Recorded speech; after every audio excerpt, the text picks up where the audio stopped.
Hello বন্ধুগণ, তো কেমন আছেন আপনারা? আশা করছি অবশ্যই ভালো আছেন। শুরু করছি আজকের ব্লগ। আজকে সকালে উঠতেই আমার মাথাটা প্রচুর চুলকুলি করছিল, কারণ আমি বুঝতে পারছি না, আমার মাথায় তো চুল নাই। অবশ্য চুল বলতে কিছুই নাই, সারাদিন শুধু চুল ঝরে পড়ে যাচ্ছে। প্রতিদিন প্রায় 100-এর বেশি চুল ঝরে পড়ে যায়। এত ঠান্ডা পড়েছে, এই ঠান্ডায় গরম গরম চাই খুব ভালো লাগে সকালে। আগের দিনে রাত্রেবেলা কিছু পিঠে রয়ে গেছিল, সেই পিঠাই আমি সকালে ব্রেকফাস্ট হিসেবে চালিয়ে দিয়েছিলাম। আমার মনে হয় পিঠে টাটকা এবং বাসি খুব ভালো লাগে। আমি জানি না কেনে কি জন্য, কিন্তু আমাকে খুবই ভালো লাগে। আপনাদের কিরকম লাগে সেটা আপনাকে অবশ্যই কমেন্টে বলবেন। আমাদের বাড়ি তৈরির প্রস্তুতি চলিতেছে, সেই জন্য আমাদের যেই জায়গার সেখানে গাছ ফাছ কাটা হচ্ছিল। এটা একটা সোনাঝুরি গাছ, আমি কাটতে কাটতে পুরো হাঁপিয়ে গেছিলাম। গাছ কাটা যে এত কষ্ট আমি জানতাম না, এই প্রথম এত অনুভব করলাম। একবার আমি কাটছিলাম আর অন্য সময় আমার আব্বাও কাটছিলেন। আমাদের পঞ্চায়েত থেকে যে নিয়ম করা থাকে, জন্য 3 ফুট ছাড় দিয়ে আমাদের কোনো দেয়াল বা গাছ লাগানো চলে না, সেই জন্য প্রথমে না জানায় আমার আব্বা সেই গাছ লাগিয়ে দিয়েছিলেন। সেই জন্য আমাদেরকে কাটতে হচ্ছে এখন বাধ্যতামূলক ভাবে।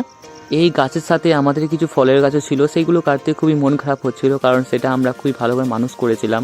এই বছর থেকে ফল দেওয়ার কথা ছিল, কিন্তু কি করা যাবে, আমাদের সেটা কাটতেই হয়েছিল। কিছুক্ষণ গাছ কাটার পর আমার তো শ্বাস আটকে গিয়েছিল। আমি জানতাম না কিভাবে আমার আব্বা এতক্ষণ ধরে কাটছে, আমি বুঝতেই পারছিলাম না। আমি কিছুক্ষণ কেটেই আমি হাঁপিয়ে গিয়েছিলাম।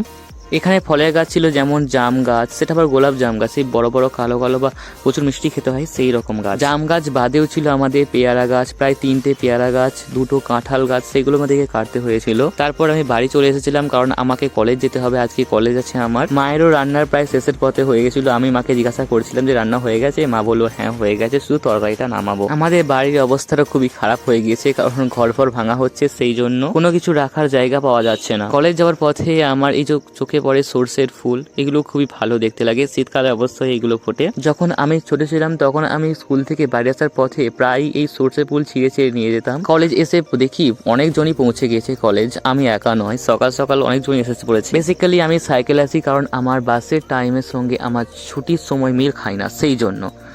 আমরা এখন প্র্যাকটিক্যাল করেছি, কারণ আমাদের আজকে প্র্যাকটিক্যাল ক্লাস রয়েছে। এই দুজনে আমার খুবই ভালো বন্ধু, তারা প্রায়ই আমার ক্যামেরার সামনে আসতে খুবই পছন্দ করে। দেন তারপর আমরা শুরু করেছিলাম ড্রয়িং করতে, কারণ আমরা প্র্যাকটিক্যাল করার পর অবশ্যই ড্রয়িং করি। ড্রয়িং করতে প্রচুর সময় লাগে, যতটা না সময় আমাদের প্র্যাকটিক্যাল করতে সময় লাগে, তার চেয়ে বেশি আমাদের সময় লাগে ড্রয়িং করতে, কারণ সেই অনুযায়ী আমাদের সেটা ক্যালকুলেশন করে আমাদের সেটা ফুটিয়ে তুলতে হয় খাতার মাধ্যমে। এইখানে সবাই খুবই ব্যস্ত ড্রয়িং করতে, আমিও খুবই ব্যস্ত ছিলাম। এই 3জন আমার খুবই ভালো বন্ধু, যেমন আজাদ, ওটা পিছনের তারা, আর পাশের হলুদ জামা পড়েছিল সে আমার মামাতো ভাই, তার নাম নূর মোহাম্মদ। যা হোক, কতদিন পর আমাদের কলেজের সামনেটা ফাঁকা হলো, কারণ এত ধান নেমেছিল, ধান ঝাড়া হচ্ছিল, প্রচুর ধুলোয় ভর্তি হয়ে গেছিল আমাদের কলেজটা।